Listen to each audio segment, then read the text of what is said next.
Should I introduce myself and stuff? Yeah. Okay. Hi, I'm Slim of Slim's Fabrication. This is my bike that I call the Dirt Nap. I'm going to kind of walk you around it and tell you about it. First, let me tell you that this bike is one of my favorite bikes I've ever built. This is my true height of building. I think this is how all motorcycles should be built. Not necessarily just for its style, but for how it's built and why it's built. Alright. This bike started off as this hardtail right here from an early Triumph, attached to this Triumph wheel. I believe it's around 53 to 1955, somewhere in there. That's what I believe it's from. I'm not absolutely sure. I found it at the swap meet, fell in love with the tire tread and just the way it looked and how much age it had on it.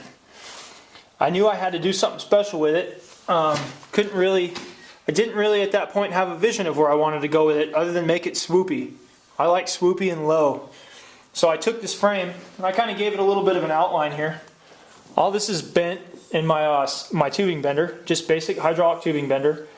This piece right here to sweep like this to follow somewhat of a grace of the front wheel is all pie cut. This is all 120 wall DOM tubing, which stands for drawn over mandrel.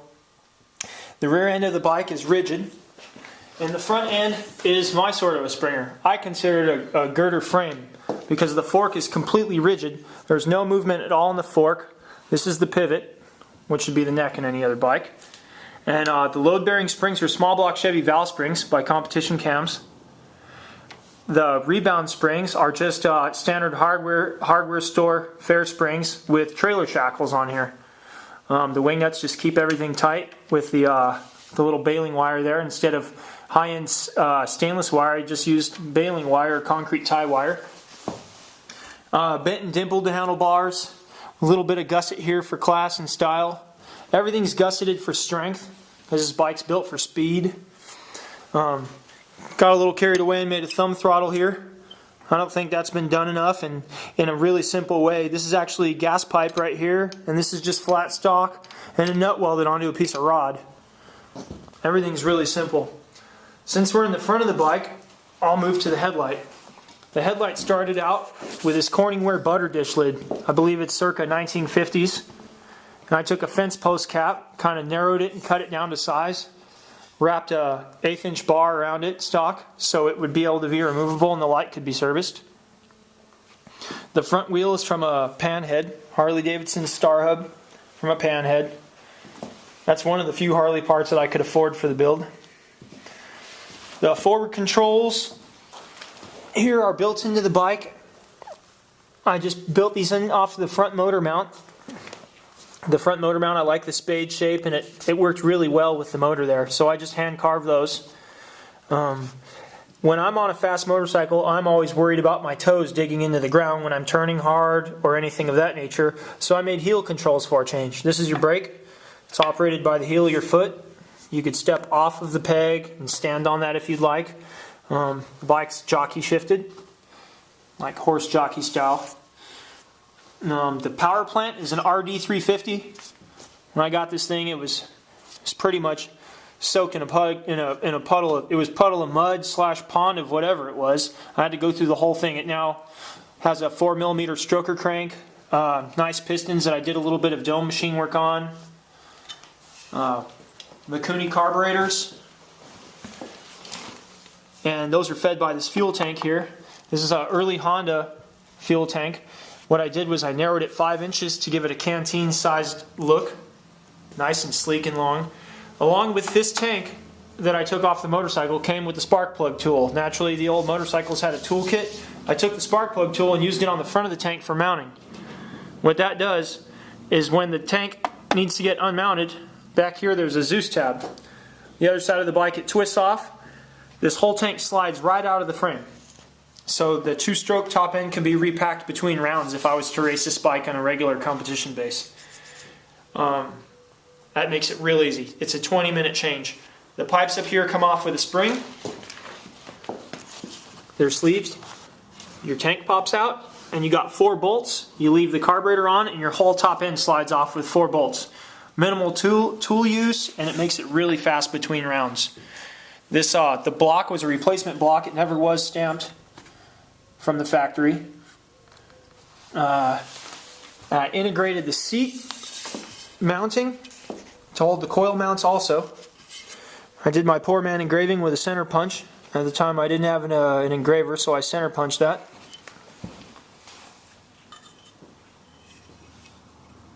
And then back through here, the seat I ornamented. Just to use heat to do the coloring on the seat.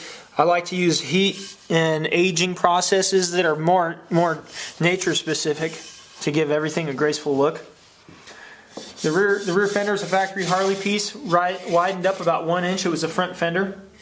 Again, on a lot of my builds I use Chrysler headliner bow. For one, I'm a Mopar fanatic, and for two, it's really strong. After you bend it to its initial shape, you heat it and cool it a few times and it becomes really strong. The taillight is a blinker from a 66 Plymouth Barracuda. It's a turn signal from the hood ornament area. That's got 2 LEDs in it, one for a brake and one for a running light. Down to the expansion chambers. They're not very efficient, but they do work really well in this process. I went ahead and jetted the carburetor to work with the expansion chambers. They have flip ends, which I put a spotted weld on them so they don't end up flapping up and staying up. They are always forced to come down and make a ton of noise, which is really sweet. These are all handmade. I call them my coffin chambers because they're kind of shaped like a coffin.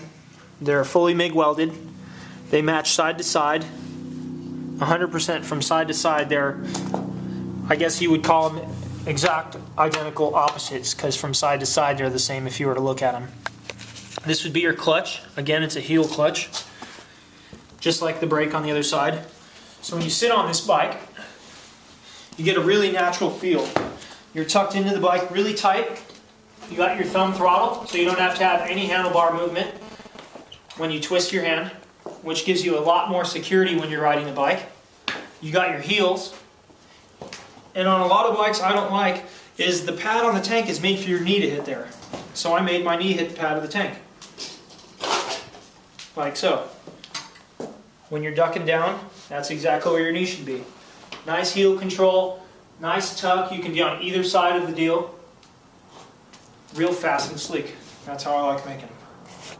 It's almost got like a board track vibe. Absolutely. It has somewhat of a board track yet Bonneville feel to it. When I first put this bike together, I put probably around 5,000 miles on it right away. Rode it every day, no licensing, no anything. I just enjoyed riding it. Canyon ran it. There's a lot of scraping in this area just because of the stance of the bike in the canyons. Riding it fast and straight is pretty much the best way to ride it just because of the pipe feature. Other than that, I call it the dirt nap because I think if you ride this bike properly with this power plant, you're going to be taking a dirt nap. 6 feet in the dirt, buddy.